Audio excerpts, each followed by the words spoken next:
Alleluia,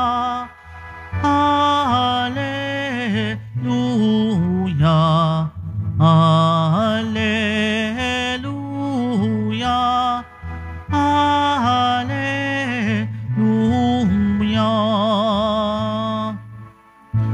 Si Kristo ay itinampok, sa Kanya tayo'y dumulog, kasamaan ay natapos. Alleluia, Alleluia, Alleluia,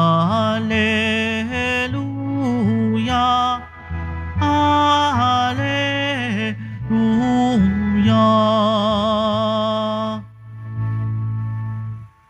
Sumainyo ang Panginoon. At sumayo rin. Ang mabuting balita ng Panginoon ayon kay San Lucas. Papuri sa iyo, Panginoon.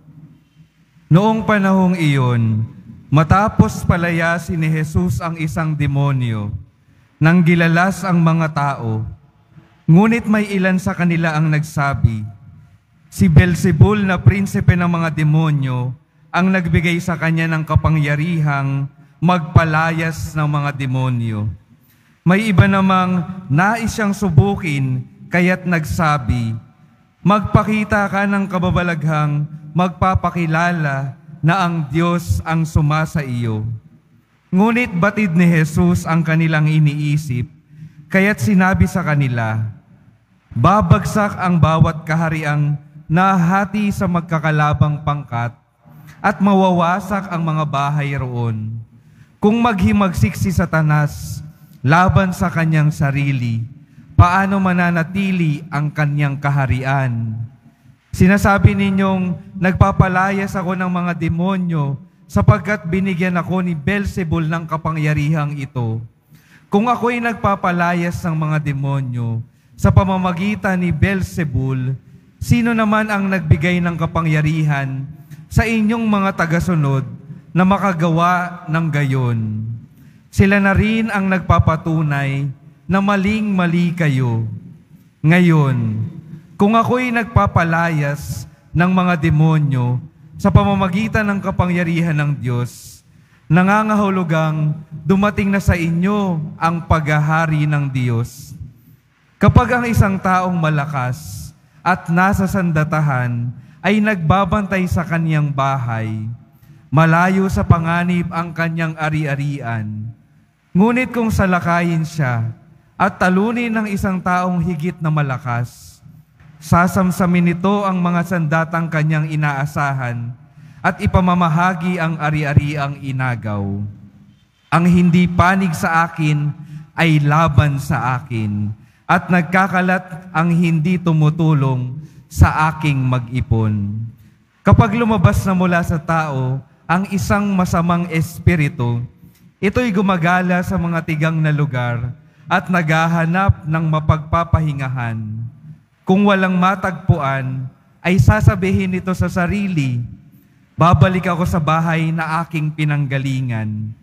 Pagbabalik ay matatagpuan niyang malinis na ang bahay at maayos. Kaya lalabas siyang muli at magsasama ng 7 pang espiritong masasama kaysa sa kanya. At papasok sila at maninirahan doon. Kaya't sumasama kaysa dati, sumasama kaysa dati ang kalagayan ng taong iyon. Mga kapatid, ang mabuting balita ng Panginoon.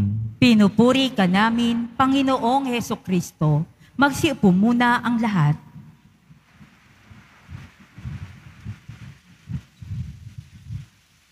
Magandang hapon po sa inyong lahat. Kung minsan napakasarap pag-usapan ang usaping kademonyuhan, lalo na sa ating narinig sa Ebanghelyo ngayon. Beelzebul, demonyo, kadiliman, ang laman ng ating pagbasa ngayon. Pero minamahal ko mga kapatid, kailan nga ba tayo nakararanas ng masamang espiritu? Kapag ka inaalihan ng masamang espiritu ang isang tao, Kapag sinasabi nating sinasapian tayo ng kadiliman, sinasapian tayo ng demonyo. Pero halimbawa na lamang sa loob ng dambanang ito ng Quiapo, hindi naman tayo sinasapian, pero kung minsan ang pinipili natin ay ang kasamaan. Kung minsan ang sinasabuhay natin ay ang kadiliman. Kung minsan tayo ay mayroong balak na masama sa ating kapwa-tao, kahit hindi tayo sinasapian. Ibig sabihin ba noon, inaalihan tayo ng masamang espiritu? Marami tayong mga pagkukulang, marami tayong pagkakasala, at tila tayo ay pumapanig sa kadiliman at hindi sa kaliwanagan.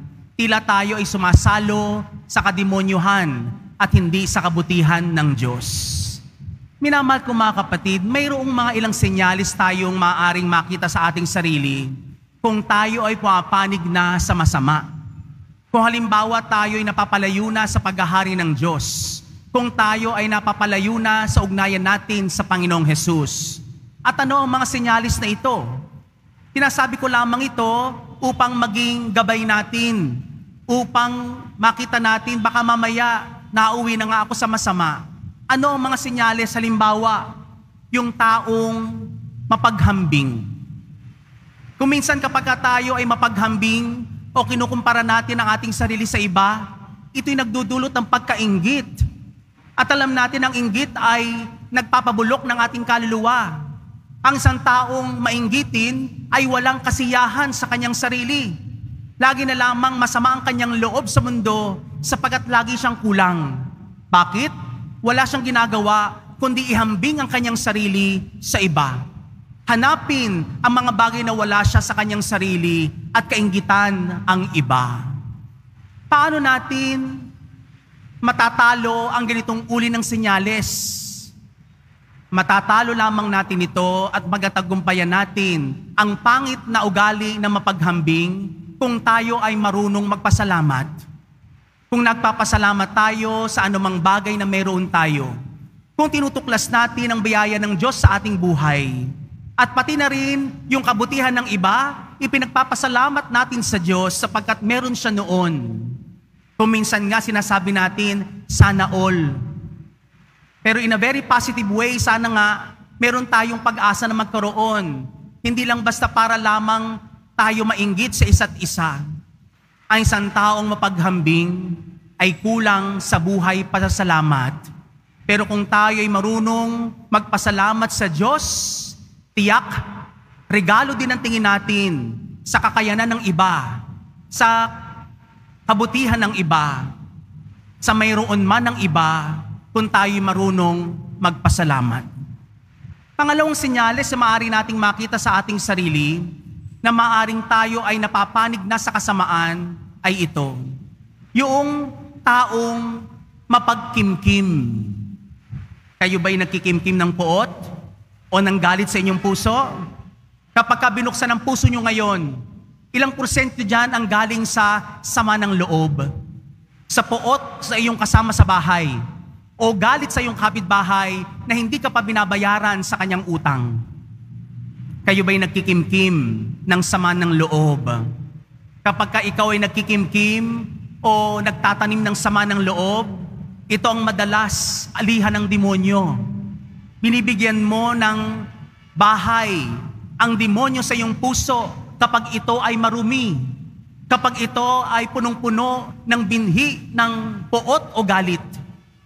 Minamahal ko mga kapatid, hindi naman masama na tayo ay makaramdam ng galit sapagkat mayroong mga nangyayari sa paligid na hindi natin gusto.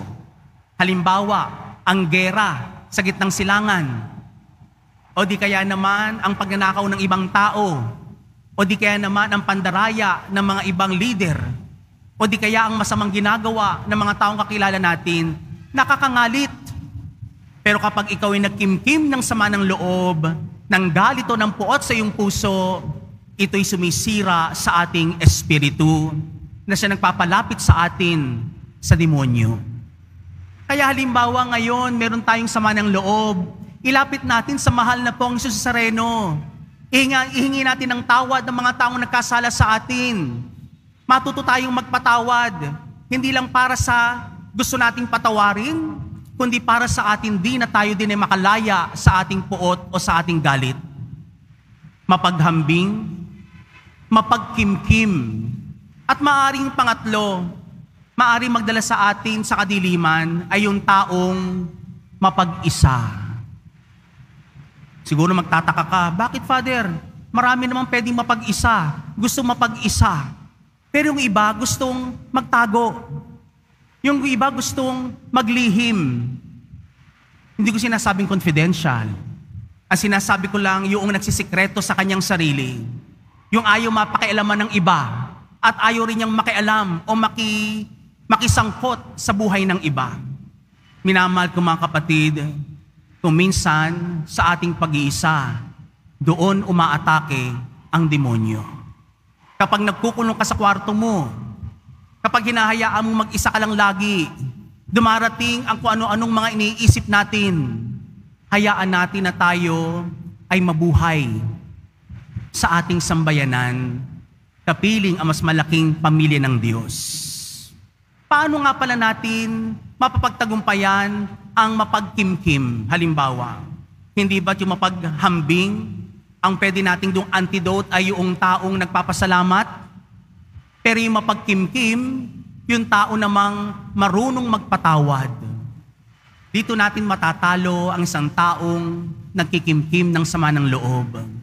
Pero yung mapag-isa, ang antidote nito, ang pwede nating gawin ay tayo ay matutong makipag-ugnay sa Diyos, sa Espiritu at sa ating kapwa-tao.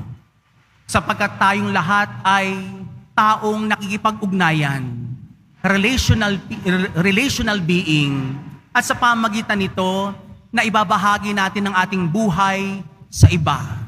Kapag ikaw ay mapag-isa, kapag ikaw ay nagtatago, kapag marami kang lihim at sikreto, doon mo inaanyayahan ang masamang espiritu. Kaya't minamahal ko mga kapatid, mga ilang senyales lamang ito na maaari nating makita sa ating sarili. Kung talaga bang panig tayo kay Kristo, kung hindi, tayo ay kanyang kalaban. Kaya ang isang taong nagpapasalamat, ang taong nagpapatawad, ang taong nabubuhay para sa pagkakaisa, ay yung panig sa kabutihan, panig sa liwanag, at panig kay Kristo. Yaong panig sa kanya'y hindi kalaban ni Kristo. Kahit minamahal ko mga kapatid, sa harap ng Poong Hesus Nazareno, ilagay natin ang ating puso at kalooban. Muli nating sariwain ang ating katapatan sa Kanya, na tayo ay mayroong panata sa mahal na Poon, na tayo ay magsusumikap na maging lagi nasa panig ng kabutihan at ng kaliwanagan. Amen.